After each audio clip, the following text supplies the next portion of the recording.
What is up, my beautiful people? So today's video, I want to talk about my reverse diet, post-show blues, and kind of what I've taken on as a growth mindset. This is something that a lot of competitors have a very hard time with, and I've just kind of realized the more open and honest I am about it, the easier it's been for me. So first things first, I want to talk about the reverse diet, which some people don't fully understand. Completely fine. I never knew what it was, and even after my first show, I honestly didn't follow a reverse diet. I gained about 20 pounds within, I would say, like 3 weeks, and that is not healthy. I did not like the way I looked. I really hated my body again, especially going from being stage lean to 20 pounds over. It made it really difficult to accept that weight gain, and I honestly never did. Even when I started my next prep, I just was still mentally so messed up from gaining that much weight. So it kind of actually helped me this time around with the reverse diet. I still didn't follow it as strictly as I would have liked to, but it is what it is. I am coming back bigger and better from it. I've only gained about 8 pounds this time, and I'm almost 3 weeks post-show. Tomorrow, the 9th, we'll make it, I believe it's tomorrow, we'll make it 3 weeks, no, a month. Wait, yep, 3 weeks, makes it 3 weeks post-show. Today is December 8th, it's Friday, it is 10:40. So tomorrow, like I said, makes it 3 weeks post-show, post-nationals. And so basically what the reverse diet is you get to a very low calorie number during prep. And so let's just say, for example, you get down to 1,200 calories. Well, you're not gonna immediately go up to 2,000 plus calories because your body's just gonna store all of that because you've been depleted for so long. Because during a prep, you get your calories so low to maintain and to reach that level of leanness that you have to slowly start introducing foods back. So like I said, for example, let's say you get down to 12,000 calories. That's your peak week calories, which is peak week is the week before show. Let's say you get down to 12,000 calories. Well, the week after show, maybe you'll bump up to like 1,350 or even 1,400 calories. Slowly start introducing calories back into your body to speed up your metabolism and just to kind of get your body used to having that much food in it again. Because what happens is if you go from 1,200 to even like 2,200, let's say, your body's just gonna start storing all of that. Your metabolism's gonna completely shut down.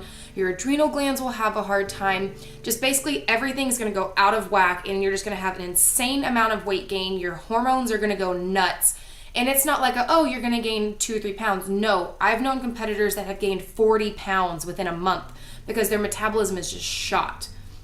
So the reverse diet is extremely important, slowly adding calories back in and then slowly decreasing the amount of cardio that you're doing so that way your body can find that homeostasis again once you're off prep and into off season. And you can actually start to get into higher calories and be able to grow more muscle as you go. Because once the metabolism's shot and the hormones are shot, it gets very difficult because I've experienced it. It was not fun trying to get your body back to where it needs to be just at a natural level. I know I had to introduce a lot of HIIT sessions to get my metabolism back up. I had to start taking, I just took what's called chasteberry to help balance out my hormones. I was very irregular with my period. I was having one like every other week and it'd only be about 2 days long. And so my hormones were shot. I was breaking out all the time. I was gaining so much weight no matter what I did. I was gaining, after I gained the 20 pounds, I still kept gaining like a pound a week. And that was not the goal. I wanted to stay leaner so that my second prep would be a lot easier. But it happened. It's all right. I learned from it. So yes, sometimes what people experience post-show is what we're going to transition to now is post-show blues, as some people like to call it. Some people will start to binge. Now, I did have a few moments of binging, but I will not say I had an eating disorder. I actually pulled it up on my computer. I will link it down below just in case anybody wants to look into it or is struggling with this. I will never diagnose myself with anything. I did not have a binge eating disorder. I have had binge eating episodes since my show. It is more from a stress post-show blues state, which I'll talk about in just a second. Let me find it. So binge eating disorder is a severe, life-threatening, and treatable eating disorder characterized by recurrent episodes of eating large quantities of food. often very quickly and to the point of discomfort, a feeling of loss of control during the binge, experiencing shame, distress, or guilt afterwards, and not regularly using unhealthy compensatory measures, so like purging. So basically you'll eat and you're not going to throw up or anything. You're going to actually keep it in there. You're going to feel the discomfort. You're going to feel very, however you're feeling at that moment, you're just going to let it be. It's the most common eating disorder in the United States. Yes, so basically I'll link it down below if you want to read more about it. That's what binge eating is. And so I did feel the loss of control a few times. I texted my coach one time and I told her, I was like, look, I am craving cookies and it's not a healthy craving. It's a craving of, if cookies are put in front of me, I'm not going to stop eating them. Like I feel that, I know that. And so I didn't allow myself around sweets. I was like, it's not going to happen. And so a lot of that came from a place of this post-show blues, like I mentioned, which is, for me, is I get off stage, I'm super lean, and you go so long of this mindset of giving it all or nothing, getting as lean as possible, losing as much weight as possible, doing everything you can to look your very best on stage, to all of a sudden you have to change your mindset of you're going to be gaining weight, you're going to be introducing more food, your food's going to be a lot more flexible. And it just gets very mental. And some people are like, oh, why is that so hard? Because now you get to eat more. You get to eat more of what you want. You get to enjoy your life more. Well, when you go 20 weeks of restrictive eating and pushing yourself to those limits, adding that food back in and watching yourself gain weight after 20 weeks of losing weight, as much weight as physically possible for yourself, it's so difficult to see that weight gain come back. And then it gets to that point where you're like, why am I even in the gym anymore? Like, what am I doing here? And so that's something that I struggled with a little bit. It was a few weeks and I was still doing my workouts kind of how I would for prep. During prep, I know I've mentioned in some of my other videos, I lifted a little bit lighter. It was for higher reps. It was more for moving glycogen around, making sure my body's still doing what it needs to do and holding the muscle. But now I'm switching to more of a mindset, of a growth mindset, where it's time to grow. It's time to get bigger. It's time to increase my calorie intake. It's time to be the person that I want to be. And so post-show blues just makes it really hard to get into the gym and you don't know what to do. And so, as I mentioned, the growth mindset is now I'm kind of switching to that mindset of, okay, it's time to grow. It's time to lift heavier. It's time to do all of that. And one thing that really helped me, and this is really big, and I hope this kind of helps a few competitors, if I have any competitors watching this, something that my coach told me was lift with purpose. And I was in that point where, I don't know why I want to cry right now. I was to that point where I had no idea what I was doing. I didn't want to go to the gym. I was completely just not following my macros, my meal plan, or anything. I just could not wrap my mind around what I was doing anymore. I felt very lost, very confused. And so I just texted my coach and I was like, I just can't get in this. And I don't know what to do. Everything still feels kind of heavy, And she was like, you need to lift with a purpose. And honestly, when she told me that, I just felt so much more confused, because I was like, how can you lift with purpose? Like, what does that even mean? So I ended up taking an extra day off from the gym because mentally I needed it, physically I needed it. And I sat down and I just really thought about, okay, so what and how can I lift with purpose? And well, the first thing was, how can I lift with purpose? Or why should I lift with purpose, or anything? And it started to come to me was, I already know I want to do another national show next year. It's already planned. I'm doing another national show next year. And so I'm like, okay, well, what do I need to do to be better next year, to reach the critiques that I got from the head judge? What's going to help me? Well, that's kind of where my purpose came from. I want to get on that stage and show her, hey, look, I did exactly what you asked me to do. I put my full heart and soul into your critiques and what you told me to fix and what you told me to work on, and I did it. That's exactly what my goal is for this next year. So that kind of helped my purpose, is to do what the judges critiqued me to do, and to prove to myself that I'm the same person lean as I am when I'm bulking. I really hate saying bulking, because my idea of bulking is just getting really fluffy. So in my growing season and my growth mindset, as I like to call it, it's just me becoming a bigger, better version of myself and adding on a little bit of size, enjoying more of life, having more of a balance.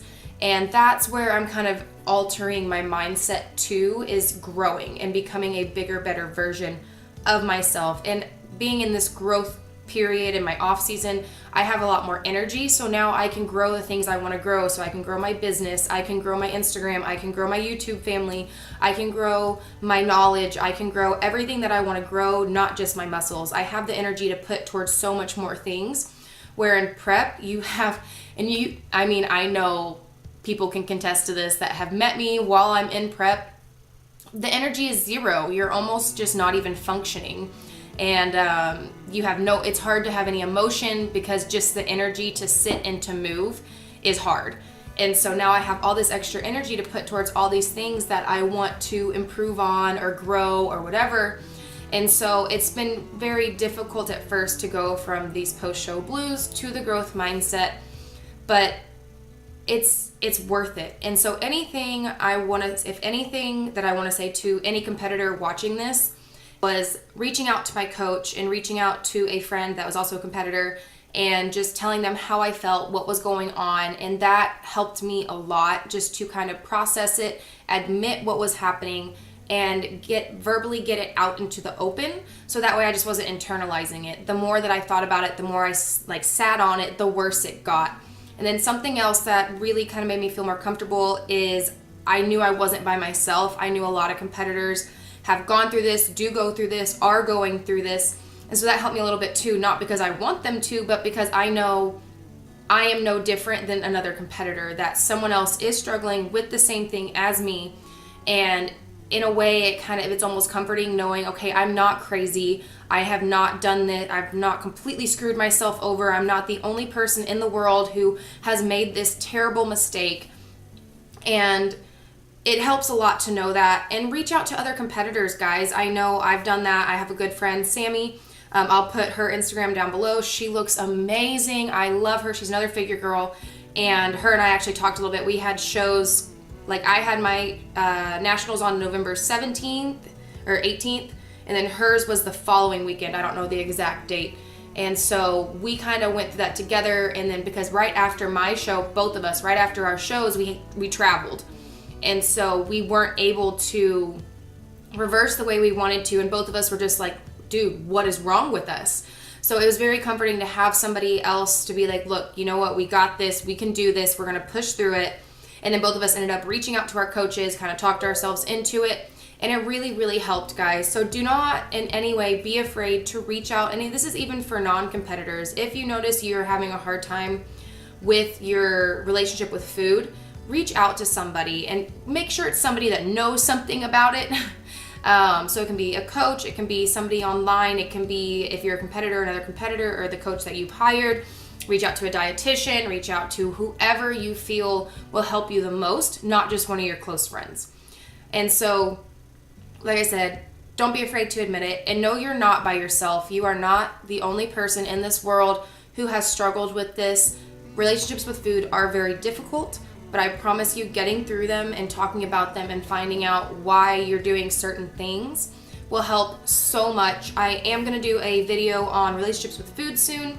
So I hope you guys will watch that, and maybe it can help you a little bit more. This one was for more of my competitors. Just knowing that they're not by themselves, knowing that post-show blues is completely normal. And I mean, we've all gone through it. Luckily, my phase was only a few days. And I kind of finally was able to switch to that growth mindset of I want to be bigger, better, badder, stronger. I want to kick ass on stage next year. I want to go to Sandy and be like, look, I did exactly what you said. Give me my pro card. I earned it. So that's kind of putting a lot of fuel to my fire right now. And I am so ready to crush this off season and to grow and just to show them like, look, I did exactly what you asked. I want this so badly. I got it. So I love you guys, and as always, thank you so much for tuning in. I feel like I did a lot of hand movements today. I am like hyped up right now. I'm on my second cup of coffee. Look at my cute mug. Look at this. Look, it's just so perfect. This is my second cup, so I have a lot of energy right now. So the hands were just kind of like a flying. And yes, I appreciate you guys. And if there's any questions you have, please comment down below. If you are struggling with this, please reach out to somebody. Like I said, I'm going to put the website down below about it's nationaleatingdisorders.org. I'm going to put that down below. You can go there and there will be stuff for you to look at. There is a helpline you can call, everything like that. So that's down below for you guys if you feel you need it, or if you just want more information, you can go to that link. I will put Sammy's Instagram down below. I'll put my Instagram down below. If you're not following me, follow me, because why not? I will follow you. I love you guys so much. You are amazing. And I will see y'all in the next video.